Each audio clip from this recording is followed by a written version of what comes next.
Hello. That was hard.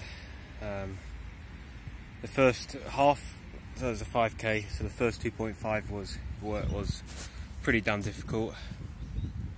Quite a lot of tendon pain, worse than a couple of days ago. It felt as painful as it was when I was like first limping on it. And I had a pretty damn bad stitch. I even had the thought of like walking and just doing a couple of k. But after like 2.5 to 3k, those pains alleviated. My stitch completely subsided. The tendon pain also just went, which was really nice. And then for the last kilometre, the stitch came back. The tendon pain wasn't there, which was really nice. They also finished with some gas in the tank. Not absolutely exhausted, but just getting to the point where I was pretty knackered, but I was giving it some, because I had that surplus energy, which I didn't expect, and which I didn't have a couple of days ago. It was good run, very good run. Hopefully I will be alright in a couple of days. Hopefully the tendon pain doesn't come back, and if it does, I'll just give it a go anyway, because it depends how bad it gets, if it does. Yesterday I quit that job, which felt, I don't know how it felt. I already had the sense of relief when I recorded that video, quitting my job at a startup, and because I decided on doing it, so I didn't just feel that emotional high, that transient high that I'd have otherwise got, I believe, if I didn't think it through.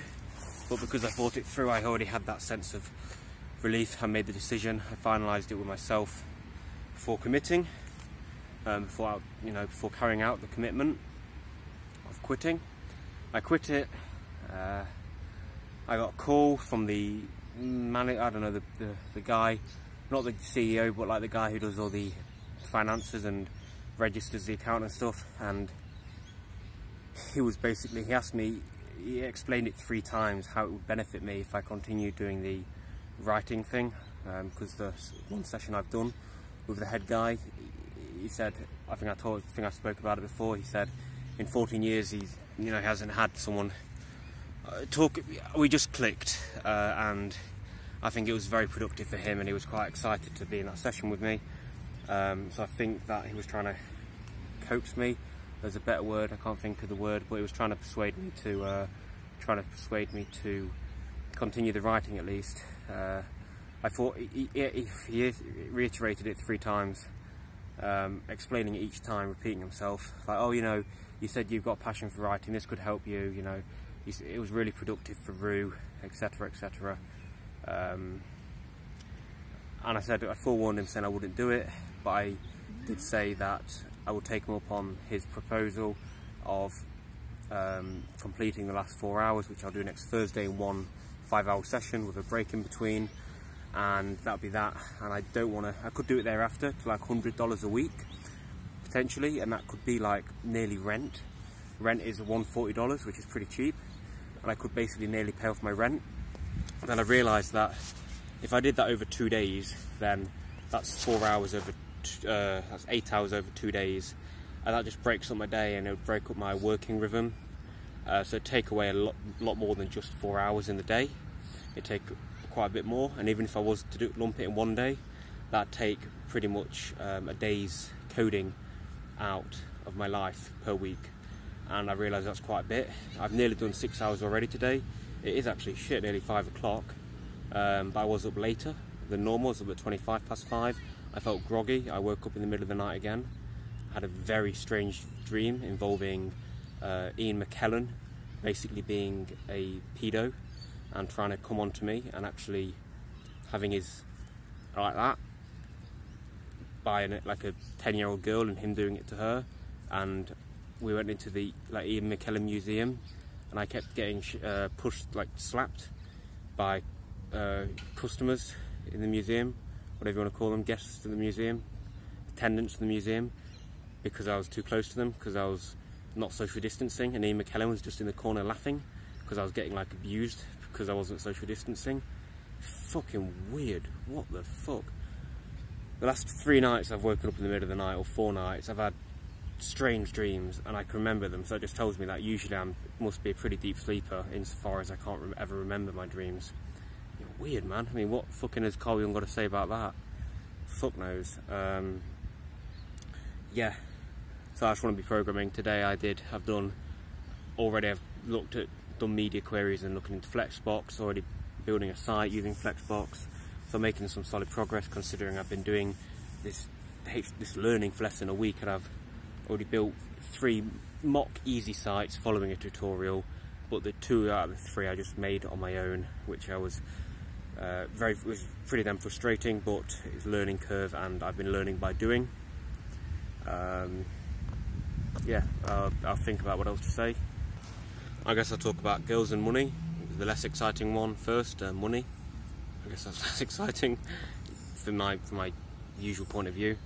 Money, I've got like, yeah, I've said before, I've got like 4 months living, max. That's if I don't move out of this place, which I will do, because I'm hopefully moving in with Nico and his friend when she comes in like 2 months, just over 2 months. The rent will be much more expensive then, I imagine. So probably about 3 to 4 months I've got left until I run dry. I'd like to be making money by, I'll say, I said this morning, July the 1st, and that can be through like a mentoring website like Code Mentor, etc. Just maybe doing 1-hour sessions with people learning how to code, tutoring them. Hopefully I've got something of a sufficient resume to get some students. That would be great. That at least build some income. And I was thinking to myself last night, you know, how am I qualified to teach? And then I realised that people do become mentors, and they do become employed when they start from 0. At the moment I'm starting with a year in industry and 3 years computer science, a 3-year computer science degree, a bachelor's degree, wherein I got a first-class honours. So I'm starting from a fucking good place, and I've also done volunteering tutoring for kids, and I can say in college I kind of tutored a guy for Python. So I mean, what the fuck, you know? That's just self-image, self-belief, whatever you want to call it, identity. Yeah, money, I've got no income, I'm slowly running dry. I feel like equivalent of like £1,800–1,900, so about 3,800 Aussie dollars. That's everything to my name. I don't really want to take a loan from my parents. I don't even know if that's possible. I'd end up having to just do Uber Eats or try to find some construction job somewhere. Basically force myself to do a menial job, which is what Dad said last night. But that's more complicated than that. I know he was right, but it's just the whole nature of the conversation. That's why I made that video last night, and how dynamic. That's money. Girls, I had like my first moment this morning, I think it was, where I not really felt horny, but I just felt like, oh, I could go for a wank. You know, when you just get bored or you feel down and you just, oh, I could click on some porn. And that lasted for about, I don't know, 15–20 seconds, and then I just observed it and thought, oh, okay, that's the first time I've had that thought in maybe a month, which is pretty impressive. I mean, over the last month or 3 weeks, I don't know, maybe a bit less, 2 to 3 weeks, I just haven't been really sexualizing girls, checking girls out, and yeah, but it's not been like, there's no like, there's been none of that at all.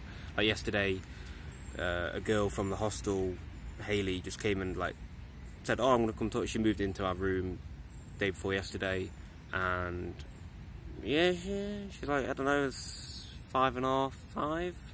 She's not ugly, she's just average, and she just, oh, I'm gonna come and talk to you. I was like, oh, right. And she just lay on my bed with like these like jean short things on, laying like that. And she's like, oh, how does it feel having probably the most attractive girl in the, oh, she said, did she say that? Or she thinks she's the most attractive, I don't know. But she said, how does it feel having something, some adjective, or noun, on your bed? How does it now having a noun on your bed? How does it feel having a blue-haired girl on your bed? And I was just like, well, can you fuck off? I'm just completely sarcastic with her at all times. She's English, she's from Telford. There you go, that says enough. And at not one point, I know, like a month ago, I'd be feeling like, I'd have thoughts like, oh, how can I do something, so I'm touching her, so I'm, you know, employing kino, so I accidentally brushing it up against her leg, and, you know, or so I, whatever, how can I adapt my posture so I'm more, all that shit. And then yesterday I just didn't give a fuck. I really didn't. It didn't even cross my mind. It didn't even cross my mind. And that was so fucking good. Hello, you can hear this in my crotch. That's an incredibly fantastic view for you. So arousing. And it just didn't even cross my mind. And that was amazing. And I actually thought at multiple points, and I did say eventually, alright, yeah, I'm going to work now. I conveyed it in a nicer way. But yeah, she fucked off. And I was serious, like, yeah, I'm going to work. It didn't bother me. I'm not interested. And even if she did come on to me, I think I would reject her. And I talked about this before, and I know, but it is just the first time I've had this in a long time. Maybe fucking years since I last had a girlfriend, maybe. And then I was talking to Matt, the owner of the hostels, this hostel and another one, a sister hostel, and he was telling me like how, yeah, I think I spoke about it before, in 3 days if he doesn't have sex he gets a bit antsy, 3 weeks he starts just objectifying and sexualizing like every girl, and 3 months he generally starts getting angry toward the world and toward women. I'm like, fuck. And I spoke about what where I'm at now, and it was like I've never been able to get there, I've never got to that point, and I think I talked it down a bit because I don't like to, I don't know how to not play it down, basically, when someone says something like that, like, oh, I've never been able to do that. I mean, I'm like, well, I said something to play it down, but I do think it is, at the moment, a point of emotional maturity where I've got to this point. And I was thinking when on this job, like, oh, well, if I do go back to being in a bit of a rut, then these thoughts could just come flooding back, these insecurities could just come flooding back, and I can be in the same place as last time. Nevertheless, I know that that's probably just a part of who I am. Maybe I can just grow out of that through experience. But even when I do go down to that rut, I will have this experience here now where I can say, hey Luke, this is just bullshit, right? This is just you striving for comfort with a woman because you're too scared of fucking facing reality and facing life and taking responsibility. So get off your ass, go to the gym, pursue another goal and shit, and then these insecurities will just dissolve away. And I actually know that when I get back, if I do get back into a rut at some point in my life, which I likely will, which I probably definitely will, because I'm experiencing it now.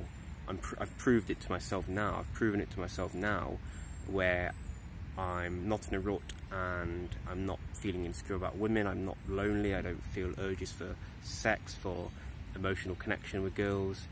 Maybe because there are no girls around, and when Emma and Sydney were here, I was like, eh. But even then, when I wasn't really working towards self-employment that much. Now I think if they were here, I'd be more indifferent. Maybe it'd play on my mind a bit, but nowhere near as much as it would otherwise do if I hadn't this pursuit, this drive toward this lofty goal of mine. Cool.